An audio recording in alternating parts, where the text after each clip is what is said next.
രാഹുൽ ഗാന്ധിക്ക് ഇപ്പോൾ വലിയ കഷ്ടകാലമാണെന്ന് തോന്നുന്നല്ലോ. ഇപ്പോൾ ജാർഖണ്ഡ് ഹൈക്കോടതിയും രാഹുലിനെതിരെ വടിയെടുത്തിട്ടുണ്ട്. ജാർഖണ്ഡ് ഹൈക്കോടതി വടിയല്ല എടുത്തത്. ജാർഖണ്ഡ് ഹൈക്കോടതി ചോദിച്ചു, ഇയാൾക്കെന്താ അഹങ്കാരമാണോ? അഹങ്കരിച്ചാൽ പിടിച്ച് അകത്തിടും. ഇന്ത്യയിലെ പ്രതിപക്ഷ നേതാവിനോട് ഒരു സംസ്ഥാനത്ത് ഹൈക്കോടതി പറയാണ്, ഈഗോ കാണിച്ചാൽ ഇയാൾ അകത്ത് പോകും എന്നാണ് ഹൈക്കോടതി വളരെ സിമ്പിളായിട്ട് പറഞ്ഞത്. ഇപ്പോൾ കഴിഞ്ഞ ആഴ്ചയാണ് അലഹബാദ് ഹൈക്കോടതി ലക്നൗ ബെഞ്ച് പറഞ്ഞത്, രാഹുൽ ഗാന്ധി പ്രൈമാ ഫെസി കുറ്റം ചെയ്തിട്ടുണ്ട്, വിചാരണ നേരിടണം എന്ന് പറഞ്ഞു. അപ്പോൾ രാഹുൽ ഗാന്ധിയെ സംബന്ധിച്ച് ഈ വാപോയ കോടാലി പോലെ എന്തും ഏതും പറഞ്ഞു നടക്കും. എന്നിട്ടും RSSനെതിരെ പറഞ്ഞു, RSS ഗാന്ധിയെ കൊന്നത് RSS ആണെന്ന് പറഞ്ഞു. അവസാനം സുപ്രീം കോടതിയിൽ പോയി മാപ്പ് അപേക്ഷിച്ചു. അത് കഴിഞ്ഞിട്ട് പറഞ്ഞു ചൗക്കീദാർ ചോർ എന്ന് പറഞ്ഞിട്ട് നരേന്ദ്രമോദി കള്ളനാണെന്ന് സുപ്രീം കോടതി പറഞ്ഞു എന്ന് പറഞ്ഞു. അവസാനം സുപ്രീം കോടതി തന്നെ വിളിച്ചു വരുത്തിയിട്ട് തെമ്മാടിത്തരം പറഞ്ഞ് അടിച്ച് മുട്ടുകാല് തല്ലി പിടിക്കും എന്ന് പറയുന്നത് പോലെ വിളിച്ചു വരുത്തിയപ്പോൾ നിരുപാധികം മാപ്പ് അപേക്ഷിച്ചു.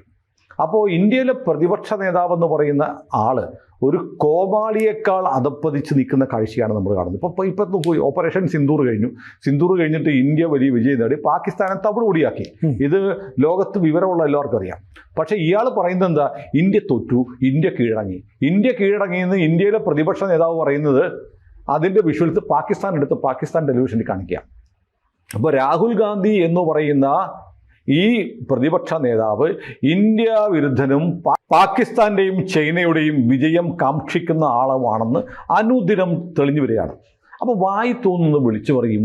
വിവരക്കേടിൻ്റെ മൂർത്തിമദ്ഭാവം. കഴിഞ്ഞ ദിവസം ഞാനൊരു വീഡിയോ ഉണ്ട്, പാർലമെൻറ്റ് കൂടിക്കൊണ്ടിരിക്കുകയാണ്. ഇയാൾ അവിടെ ഇരുന്ന് ഇങ്ങനെ ഭയങ്കര ഉറക്കമാണ്. കിരൺ റിജിജു പറയുന്നത് ആ ഉറക്കമാണ് എന്നൊക്കെ പറയുമ്പോൾ ട്രഷറി ബെഞ്ചിൽ ഭരണപക്ഷ ബെഞ്ചിലിരിക്കുന്നവരെല്ലാം ആർത്ത് വിളിക്കുന്നു, കളിയാക്കുന്നു. ഇതൊന്നും അറിയാതെ ഈ പാവത്താൻ പാവത്താനല്ല, ഈ ഉറങ്ങുമ്പോൾ അയാൾ ഇന്ന് ഉറങ്ങുകയാണ്. കാരണം തലേന്ന് അടിച്ചത് ഏതാണെന്ന് ഒക്കെ കമൻ്റൊക്കെ ഏതാണ്, അടിച്ച ബ്രാൻഡ് ഏതാണ്, ഇത്രയും ബഹളത്തിൻ്റെ നടുക്കിരുന്ന് ഉറങ്ങണമെന്നുണ്ടെങ്കിൽ എന്നൊക്കെ ഉള്ള കമൻറ്റുകളൊക്കെ ആ വീഡിയോയുടെ താഴെ പല ഭാഷകളിൽ വന്നിരുന്നു. അപ്പോൾ ഏതായാലും രാഹുൽ ഗാന്ധി ഈ വായിൽ തോന്നുന്നത് പറയുക, തൻ്റെ പദവിക്ക് നിരക്കാത്ത തരത്തിൽ പ്രവർത്തിക്കുക, സംസാരിക്കുക, ഇതൊക്കെ അദ്ദേഹത്തിൻ്റെ ശീലമാണ്. അതുകൊണ്ട് തന്നെ അദ്ദേഹത്തിൻ്റെ വാക്കുകൾക്ക് രോമത്തിൻ്റെ വിലയാണ് നാട്ടിലെ വിവരമുള്ള ജനങ്ങൾ. ആ അടിമകളായിട്ടുള്ള ഈ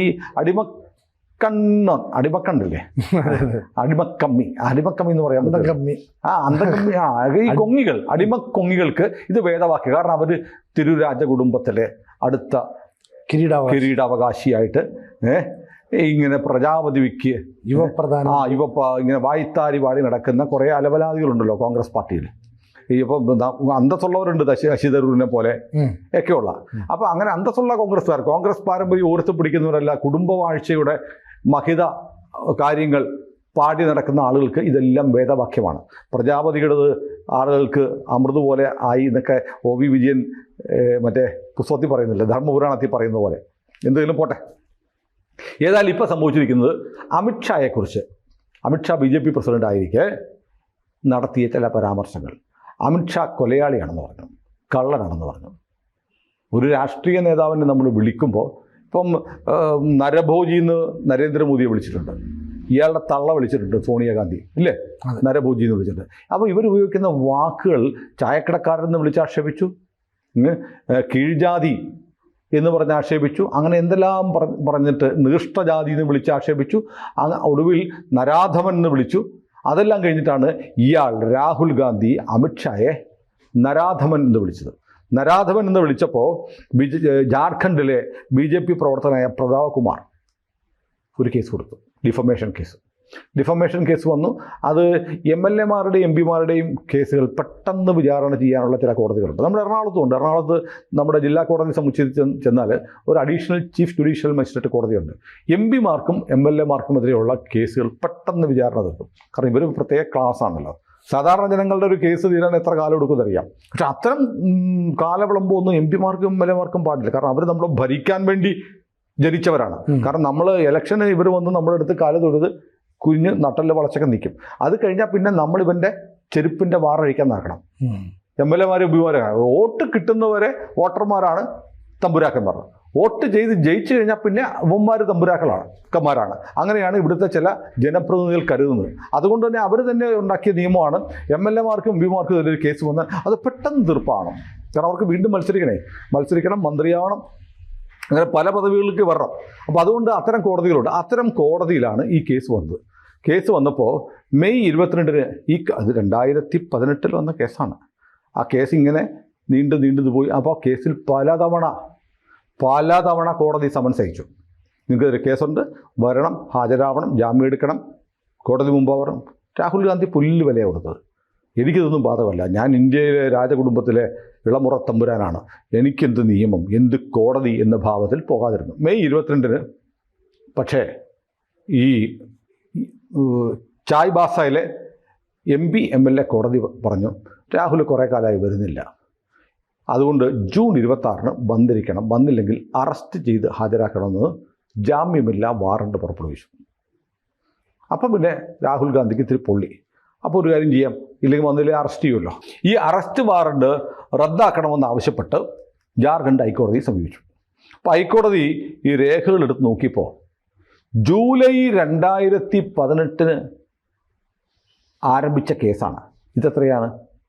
ജൂൺ 11 അതായത് 18, 25, 7 വർഷം കഴിഞ്ഞിരിക്കുന്നു.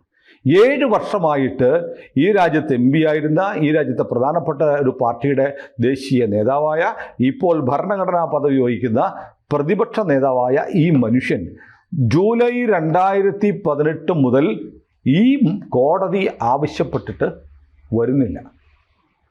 എങ്ങനെയുണ്ട്? 7 വർഷക്കാലം നിരന്തരം കോടതി സമൻസുകൾ അയച്ചു, വരത്തില്ല. അങ്ങനെ വന്നപ്പോഴാണ് കോടതി വാറണ്ട് അയച്ചത്. അപ്പോൾ ഈ കേസ് ഫയൽ എടുത്തിട്ട് കോടതിക്ക് അത്ഭുതം. ഹൈക്കോടതി ഇയാൾ തന്നെ കേസ് കൊടുത്തതാണ്. ഇയാളുടെ അഭിഭാഷകൻ വിനോദ് സാഹു എന്ന് പറയുന്ന അഭിഭാഷകനെ വെച്ചിട്ടാണ് ഇയാൾ കേസ് നടത്തിയിരിക്കുന്നത്. കേസ് വന്നപ്പോൾ കോടതി എടുത്ത് നോക്കി, ജൂലൈ 2018-ന് ഇനിഷ്യേറ്റ് ചെയ്ത കേസാണ്. ഈ രാജ്യത്തെ വേറെ ഏത് പൗരനാണെങ്കിലും ഇത്രയും കാലം വന്നില്ലെങ്കിൽ കോടതി അറസ്റ്റ് ചെയ്തുകൊണ്ടുപോകും, വാറണ്ട് ഇട്ട് അറസ്റ്റ് ചെയ്തുകൊണ്ടുപോകും. എന്നിട്ടും ഈ കോടതി 2025 മെയ് 22-ന് മാത്രമാണ് ഹാജരാവാൻ ഉത്തരവും നോൺ ബൈലബിൾ ജാമ്യമില്ല വാറണ്ട് പുറപ്പെടുവിച്ചത്. 7 വർഷക്കാലം ഇന്ത്യയിലെ പ്രതിപക്ഷ നേതാവ്, പ്രതിപക്ഷ പാർട്ടിയുടെ ഏറ്റവും പ്രശസ്തനായ നേതാവ് ഇന്ത്യൻ കോടതികളെ അംഗീകരിക്കാതെ പുച്ഛത്തോടെ നടക്കുന്നു. അപ്പോൾ ഹൈക്കോടതി ചോദിച്ചു, വടി കൊടുത്ത് അടിമടിച്ചാണേ, ഇയാൾ ആരുവാ? ഇയാൾ ഈ രാജ്യത്തെ പൗരനല്ലേ? ഈ രാജ്യത്ത് കോടതി ഒരാളെ വിളിച്ചു വരുത്തിയാൽ കോടതിയിൽ ഹാജരാവണം. ഇയാൾക്ക് എന്താണ്, ഈഗോയാണോ? കോടതി മുമ്പ് ഹാജരായാൽ ഈഗോയാണോ? ഞങ്ങൾക്ക് ആദ്യം അതറിയണം, എന്നിട്ട് വേണം തൻ്റെ ഈ ജാമ്യം ഹർജിയല്ല വാറണ്ട് റദ്ദാക്കണം എന്നാവശ്യപ്പെടുന്ന കേസ് എന്നിട്ടേ ഞങ്ങൾ പരിഗണിക്കുന്നുള്ളൂ. എന്തുകൊണ്ടാണ് 7 വർഷക്കാലം കോടതി ആവശ്യപ്പെട്ടിട്ടും കോടതി മുമ്പാകെ വരാതിരിക്കുന്നത് എന്ന് ചോദിച്ചപ്പോൾ കേസ് കൊടുത്ത രാഹുൽ ഗാന്ധി പെട്ടു. അപ്പോൾ രാഹുൽ ഗാന്ധിയുടെ അഡ്വക്കേറ്റ് വിനോദ് സാഹു പറഞ്ഞു, അതങ്ങനെയല്ല കോടതി, അദ്ദേഹം ഈ രാജ്യത്തെ ഏറ്റവും തിരക്കുള്ള മനുഷ്യനാണ്. ഇടയ്ക്കിടയ്ക്ക് വിയറ്റ്നാമിൽ പോകണം, ഇടയ്ക്കിടയ്ക്ക് പട്ടായ പോകണം, ഇടയ്ക്കിടയ്ക്ക് തായ്ലൻഡിൽ പോകണം, പുള്ളിക്ക് മസാജൊക്കെ ചെയ്യണം, അങ്ങനെ വലിയ തിരക്കൊക്കെ ഉണ്ട്. പിന്നെ ഇടയ്ക്ക് ഭാരത് ജോഡോ യാത്ര എന്ന് പറഞ്ഞ് നടത്തണം. അങ്ങനെ അദ്ദേഹത്തിൻ്റെ കുപ്രസിദ്ധമായ പരിപാടികളുണ്ടല്ലോ. ഈ പരിപാടികളൊക്കെ നടക്കുന്നുണ്ട്. അദ്ദേഹത്തിന് കോടതിയിൽ വരാനൊന്നും സമയം കിട്ടിയിട്ടില്ല. അദ്ദേഹത്തിൻ്റെ ഷെഡ്യൂൾ ഭയങ്കര ഹെക്റ്റിക്കായിട്ടുള്ള തിരക്ക് പിടിച്ച ഷെഡ്യൂളാണ്. അതുകൊണ്ടാണ് അദ്ദേഹം കോടതി മുമ്പാകെ വരാത്തെന്ന് പറഞ്ഞു. അപ്പോൾ കോടതി പറഞ്ഞു, ഒരു കാര്യം ചെയ്യും, ഇപ്പം തന്നെ രാഹുൽ ഗാന്ധിയുടെ ഓഫീസിലേക്ക് വിളിച്ചിട്ട് ജൂൺ 26-നല്ലേ അവിടുത്തെ കോടതി ചെല്ലാൻ പറഞ്ഞു, അന്ന് ചെല്ലാൻ പറ്റുമെന്ന് നോക്കാൻ പറഞ്ഞു. അപ്പോൾ നോക്കിയപ്പോൾ അന്ന് അദ്ദേഹത്തിന് ഭയങ്കര തിരക്കാണ്. രാവും പകലും പുള്ളിക്ക് കഠിനമായ അധ്വാനമുള്ള ജോലികളുണ്ട്. അപ്പോൾ പറഞ്ഞു അദ്ദേഹത്തിന് ഒരു ദിവസം ഒഴിവുണ്ട്, ഓഗസ്റ്റ് 6-ന് അദ്ദേഹം ഫ്രീ ആണ്. അദ്ദേഹം ഇങ്ങനെ എല്ലാ പരിപാടികളും മാറ്റിവെച്ച് ധ്യാനത്തിന് വേണ്ടിയിരിക്കുന്ന ദിവസമാണ്. വേണമെങ്കിൽ അദ്ദേഹത്തിൻ്റെ ധ്യാനം കൂടുതൽ മാറ്റിവെച്ചിട്ട് അദ്ദേഹം വേണേൽ അന്ന് കോടതിയിൽ വരാം എന്ന് പറഞ്ഞു. അപ്പോൾ കോടതി പറഞ്ഞു, ശരി നോക്കട്ടെ, അന്ന് അദ്ദേഹം വരുമല്ലേ നോക്കട്ടെ, ഓഗസ്റ്റ് 6-ന് നിങ്ങളവിടെ കോടതിയിൽ പോയിരിക്കണം. അപ്പോൾ പോകുന്ന ഉറപ്പുണ്ട്. അങ്ങനെ ഉണ്ടെങ്കിൽ ഇയാളെ അറസ്റ്റ് ചെയ്ത് അങ്ങോട്ട് കൊണ്ടുവരാനുള്ള വാറണ്ട് ഞാനിപ്പോൾ സ്റ്റേ ചെയ്ത. പക്ഷേ അന്ന് പോയില്ല, വീണ്ടും അഹങ്കാരം കാട്ടിയാൽ രാഹുൽ ഗാന്ധി അകത്ത് പോകും എന്ന് ഹൈക്കോടതി പറഞ്ഞു. ഇതാണ് ഇന്നലെ സംഭവിച്ച ജാർഖണ്ഡ് കോടതിയിൽ രാഹുൽ ഗാന്ധി തന്നെ കൊടുത്ത കേസിൽ ഉണ്ടായ നടപടി. ഇത് നമ്മുടെ മാധ്യമങ്ങളൊന്നും പറയത്തില്ല. ഇവിടെ രാഹുൽ എന്ന് പറഞ്ഞാൽ ഇപ്പോൾ ഇവിടെ മാനസപുത്രനാണ് കേരളത്തിലെ മാധ്യമങ്ങൾക്കും കേരളത്തിലെ പത്രങ്ങൾക്കും കേരളത്തിലെ ചാനലുകൾക്കും. അപ്പോൾ നമ്മൾ ആലോചിക്കേണ്ടത്, നമ്മുടെ രാജ്യത്തെ ഒരു പ്രതിപക്ഷ നേതാവിൽ നിന്ന് നമ്മൾ പ്രതീക്ഷിക്കേണ്ടുന്ന മിനിമം ചില മര്യാദകളില്ലേ? കാരണം അദ്ദേഹം നിയമവാഴ്ച അംഗീകരിക്കണം, മറ്റുള്ള രാഷ്ട്രീയ പാർട്ടികളുടെ നേതാക്കന്മാരോട് ബഹുമാനം കാണിക്കണം, വേണ്ടേ? അല്ലാതെ എനിക്ക് ഭ്രാന്താണെന്നും പറഞ്ഞ് ലോകത്തുള്ളവരെ മുഴുവൻ തെറിയും പറഞ്ഞ് ഞാൻ നടന്നാൽ എന്നെ സമൂഹം അംഗീകരിക്കത്തില്ല. ആ പണിയാണ് ഇപ്പോൾ ഇയാൾ ചെയ്തുകൊണ്ടിരിക്കുന്നത്. ഇദ്ദേഹം എന്താണ് പറയുന്നതെന്ന് ഇദ്ദേഹത്തിന് അറിയില്ല, അല്ലെങ്കിൽ ഇദ്ദേഹം മനഃപൂർവ്വം ഇന്ത്യക്കെതിരെ പറയുന്നു. അതല്ലേ പറഞ്ഞ എൻ്റെ ലക്ഷ്യം ഇന്ത്യൻ സ്റ്റേറ്റിനെതിരെ യുദ്ധം ചെയ്യുക എന്നുള്ളതാണ് നമ്മുടെ ജോലി. ഇന്ത്യൻ സ്റ്റേറ്റ് എന്ന് പറഞ്ഞാൽ ഇന്ത്യൻ ഭരണകൂടം എന്നാണ്. ഇന്ത്യൻ ഭരണകൂടം എന്ന് പറഞ്ഞാൽ നരേന്ദ്രമോദിയുടെ ഭരണകൂടമല്ല. ഇത് സ്റ്റേറ്റ് എന്ന് പറഞ്ഞ ഒരു രാഷ്ട്രമാണ്. രാഷ്ട്രത്തിനെതിരെ യുദ്ധം ചെയ്യുകയാണ് എൻ്റെ ലക്ഷ്യം എന്ന് പറയുന്ന ഒരു നികൃഷ്ട ജീവി, പിണറായി വിജയൻ്റെ ഭാഷയിൽ പറഞ്ഞ ആ നികൃഷ്ട ജീവിയാണ് നമ്മുടെ പ്രതിപക്ഷ നേതാവിൻ്റെ കസേരയിലിരിക്കുന്നത്. അദ്ദേഹത്തിന് ഇപ്പോൾ ഈയിടെയായിട്ട് കോടതികൾ, അലഹബാദ് ഹൈക്കോടതി, ലക്നൗ ബെഞ്ച് ഒരാഴ്ച മുമ്പാണ് കൈകാര്യം ചെയ്ത്. ഇന്നിപ്പോൾ ജാർഖണ്ഡ് ഹൈക്കോടതിയും കൈകാര്യം ചെയ്തിരിക്കുന്നു. അപ്പോൾ രാഹുൽ ഗാന്ധി ഓഗസ്റ്റ് 6-ാം തീയതി പോകുമോ ഇല്ലയോ എന്ന് നമുക്ക് കാത്തിരിക്കാം. ഇനി പോയില്ലെങ്കിൽ കോടതി പറഞ്ഞ പോലെ അഹങ്കാരം കാട്ടിയതായി കോടതി വ്യാഖ്യാനിച്ച് രാഹുലിനെ ഒരു ദിവസം അകത്തിടുമോ എന്നതും നമുക്ക് കാണാം. കൂടുതൽ വാർത്തകളും വിശേഷങ്ങളും നിങ്ങളിലേക്ക് എത്താൻ ABC മലയാളം സബ്സ്ക്രൈബ് ചെയ്യുക, ബെൽ ബട്ടണും അമർത്തുക.